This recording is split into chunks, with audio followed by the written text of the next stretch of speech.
Hey y'all, what is up YouTube? How's it going everyone? Sparky Mark here, and I'm back to do a angrily review for this abomination that we got 5 years ago. So, let's get to this.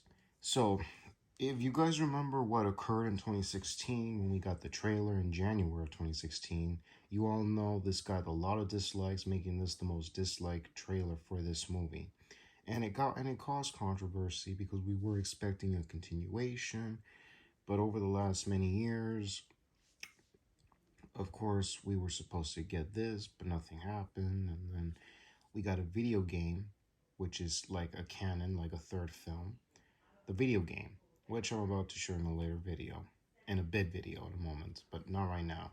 I'm just reviewing this, what angered some hardcore fans and the populace that grew up with the original films and play the video games and the cartoon shows, in which the original idea for this one would have had 2 males and 2 females, right? It would have been a great idea, but in 2014 the Sony hack happened, and then we got this instead. Wow. And of course, for his stubbornness, like the original cast member Bill Murray doing Refusal, being his stubbornness that as he is in real life and such. But hey, Bill Murray's a cool dude. Heck, it's Bill Murray. Heck, what can you say? And then they were going to be doing another thing, and then the only thing that was related with Ramis before his untimely passing was the video game, which was, of course, released by Atari in '09 for PlayStation, Xbox, PC, Windows, Microsoft, and released in different formats as of 2 years ago and recently, which is remastered, which again I'll show you in another video. So yeah, then came this remake. But, huh? Say what? Huh? A lot of reactions, and also it would be directed by Paul Feig. Anybody knows who he is, he's a sort of a mama's boy, because oftentimes his dad would go on business trips and he's always with his mother. But heck, who can we blame? Heck, he just wanted to do the project, but it had to be all female, unfortunately, which Sony took a gigantic gambling on that. Not a good idea, dude. Not a good idea.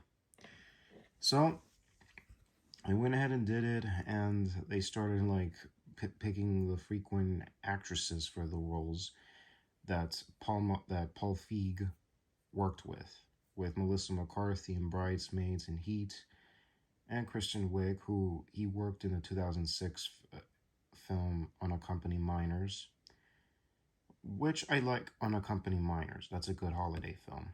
All right, it's one of his best holiday films. And then 13 years later, Black Christmas in 2019. But let's get back to this. Heck, we'll talk about that movie another time. So yeah, so it was written by a female and a male. Paul Feig wrote it, as well as Katie Dipoloid, if I said the name. Correct me if I butchered it. So yeah, and then oh no, the budget. Whoa, the budget. Like, dude, $144 million. There was a rumor that the original budget was about 160, got cut down to 16, then it went up to the 144 million that we know of. So yeah, they like cut the costs and then went ahead and did it, and then suddenly this occurred, and then a lot of stuff, making the male characters a bunch of nitwits, or I don't want to say the other word. Yeah, and yeah, I didn't even went to go see it in theaters. One of my childhood pals, who I'm not friends with anymore, that I went to elementary school days, not the other pal, but this one, he wanted to go see it because of the graphics. Whoop-de-doo, graphics, special effects, whoop-de-doo. It was too much CGI, and the graphics look kind of crappy and shitty. That's what I'm going to stick with, shitty.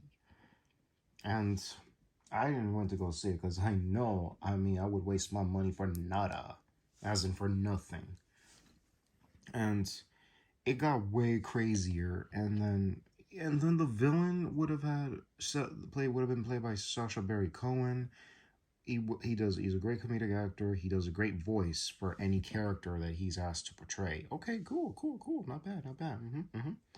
But we didn't get that.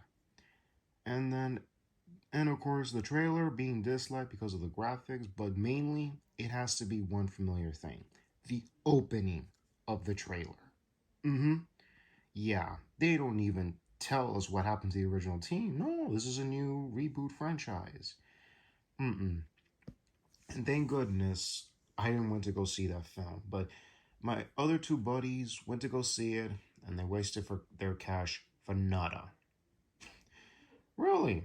They spent, those who see it, good for you. But those who bought copies on physical media, dude, dudes and dudettes, you're not gonna get a sequel for this movie. Because why? When the film came out to the world, it only made $229.1 million worldwide.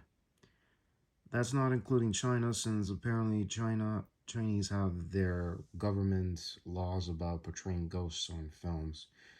I mean, I can't blame anyone. I mean, I'm not. I don't have no against about Chinese, but heck, they've never seen about Saturday Night Live. They don't know about. Do they know anything about comedy? But heck, I can blame them. Thank goodness they didn't play this movie in theaters, because this was a trashy film. And yeah, so $229.1 million worldwide. Wow. And of course, Sony lost over $70 million. So yeah, they took this risk and they paid a big price. And now, all plans for a reboot sequel franchise scrapped, canceled, no more. They don't want to be losing another 70 million. And also, my argument about this, seeing Chris Hemsworth, we know him from the MCU, portrayed other characters, and of course, a real life race car driver based on true events. He plays a nerd in this film. At first, we could have thought he could have been playing Oscar, all grown up, right? It would have been a hell of an idea, right?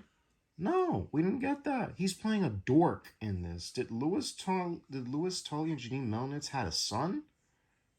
This is their kid?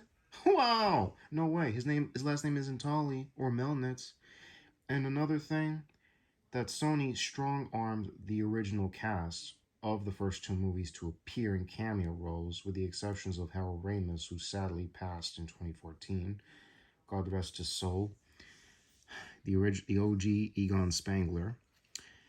Yeah, you only see him in the opening of the film, but as a bust, a founder of a university. That's it. And you see Bill Murray as a ghost disbeliever named Dr. Martin Heiss, who, of course, gets killed by the demon ghost, showing his hatred towards the film. You also have Annie Potts as the hotel receptionist. You have Sigourney Weaver playing the role of Holtzman's mentor. You also have Dan Aykroyd in there as a cab driver during the breakout scene. And there is a little hint of Ray stats when he says Vapor Class 5 or Class 5 Vapor. Yeah. Mm-hmm. Whoa. Mm-mm-mm-mm. And then, next thing you know, all except, and also Ernie Hudson, he appears in the film as Patty's uncle, Uncle Bill. And Ernie Hudson said the idea was bad, but he couldn't turn down for the cameo just to show it. And it had terribleness, and arguing with his niece, saying, "What happened to the other hearse?" And tell her, "Where is it?" And he's got 3 funerals this weekend. He cannot use one hearse. He can't put 2 coffins in one hearse. Oh God, oh God. Hard explanation to explain that the hearse got into the portal and it had a nuke and blew up. And explaining to her, "Have you checked Jersey? Maybe that's where it's at. Who knows?" All the exceptions of Rick Moranis, that we know him as Louis Tully, um, quoted he didn't want to. He quoted saying in a statement that he didn't want to do one day of shooting for something he did many years ago. Thank God. Thank you, Rick Moranis. You didn't appear in this piece of crap. And among other things, um, it was too much CGI, too much, and the budget 144 million is like a level like a DCU film, an MCU film, a Transformers budget type movies. This is the kind of budget, or maybe be used for action films. Who knows? But Never do that. And also, Dan Aykroyd said in an interview outing Paul Feig that he spent over 30-40 million dollars in reshoots and shooting scenes that were suggested, but he didn't do it. And then, of course, the studio corrected Dan Aykroyd that the shots were around $3 to $8 million. Huh. Yeah, too much money involved and got lost, and really. And it's left in a cliffhanger for a sequel that we're never gonna get. Absolutely never gonna happen. Seriously, y'all. Mm-mm-mm-mm. And with that, before I show you the trailer, but I'm not gonna put the volume to avoid copyright infringement. I'm gonna show you the poster at IMP Awards. And also, to tell you all, if these women were related to the Ghostbusters, how about this opinion? I think I said this in the previous one. Dr. Abigail Abby Yates. How about Dr. Abigail Abby Stats? A little bit of a race stats. Could be a daughter, a sister, a cousin, a niece. That would have been great. And Dr. Aaron Gilbert. How about Dr. Aaron Vakeman? Maybe. Dr. Jillian Holtzman. How about Dr. Jillian Spangler? There is a little bit of a Spangler in that girl, played by Kate McKinnon. Patricia Patty Tone. How about Patricia Patty Zedmore? Definitely a bit of like father, daughter, sister, cousin, niece. That would have been a great idea. That would have been a great idea. But no, it didn't happen. And worst of all, okay, instead of relations, how about students? Like, for instance, even though this would be like 2 years later in 2018 with Halloween, when when the character of Dr. Sartain says, I examine Michael's been my life's work. I have studied every paper that was written on him. I was a student of Dr. Loomis before he passed away. Now, and for this one of them would have been saying that I've been a big fan of paranormal activities. I study every physiology of what occurred over the last many years and know about the Ghostbusters. I was a student of Dr. Spangler before he passed away. That would have been great, Perfect. Great idea. But we never got that. So, yeah, we never got that at all. So, yeah, that's what we get. On to the next one. Alrighty, here's the original posters that are like noir type posters. After the release of the trailer, they thought they could release certainties of these posters. Wow, noir. Yeah. And these were hardly pleased to the audiences and the fans. Yeah. Ridiculous. Horse maneuvers. What is Chris Hemsworth's character even doing in this film? Besides. And the posters got ridiculous in Japan and other countries. And let's talk about the crappy Ecto 1. It's a hearse, dude. And also the villain in the film, the motive, dude, that he's been a victim of bully his entire life, that he wants to take over the world because the way the world's being, whoa, sorry about that, y'all. So back to this. So yeah, the motive. What is this motive? All you have is they stop an occultist, but he kills himself until the character of Aaron has his journal and then reads his motivations and everything, and holy cow. Turns out killing himself, taking his own life was part of his plan. In order to become a ghost, he needed to possess a body. Who better than possess this sucker's body? The Kevin, Kevin character, played by Chris Hemsworth. Oh my god. And of course the motive is that he wants to bring the end of days to the whole world the way the world's been mistreating him. And the character of Ronan, played by Casey Affleck, who anyone remembers from a short-lived cartoon show. Oh, right, Neil Casey. Sorry if I said another name. No, it's Neil Casey, who worked in other projects also and other other things, especially for an Paul Feig online, uh, whatever it was. I'll leave you the link for Joe Blow for the WTF happened to this movie. So yeah.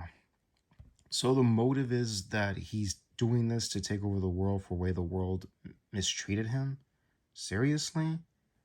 I just don't get it. Really, he's just a victim of a bully. I mean, he's just victim of bullying his entire life. Oh yeah, here it is from his web series Other Space, in which he portrayed a delivery man. And Paul Feig created only for one season, 8 episodes, only aired on April 14, 2015. Wow, wow, wow. But anyways, so this guy's just a victim of a bullying who likes to take over who wants to destroy the world for the way the world's been treating him. Seriously, man? Wow, man. And he starts this to bring ghosts out of their prisons and show the world that he is serious and he's angry. And he takes the form of a big Ghostbusters logo. Hmm. Mm-mm. Yeah. And with that, let's show the trailer. But I'm just showing you, I mean, I'm going to have to cut down the volume. So yeah, here I'm going to show you what angered us and when we boot at the trailer. Because, dude, you see the opening, we see the view of the city, and it says 30 years ago. Another shot of the city. 4 scientists saved New York. You see the firehouse? This summer, oh, there's their logo. A new team will answer the call. But we get a freaking reboot. That's what we get. And therefore making this the most disliked trailer on YouTube, which all of you knows about. Which I won't be showing you any more of that. But yeah. So, avoid this movie. It may be Ghostbusters. Sure. What? Whatever. I call it a meh. Whatever you like. Whatever is mentioned. So yeah, shoutouts to that thing of ours, to the YouTubers that didn't see the film. Thank God. Shoutouts to you guys. And also, James Rolfe. You the man, James Rolfe. You the man. So yeah, thank goodness that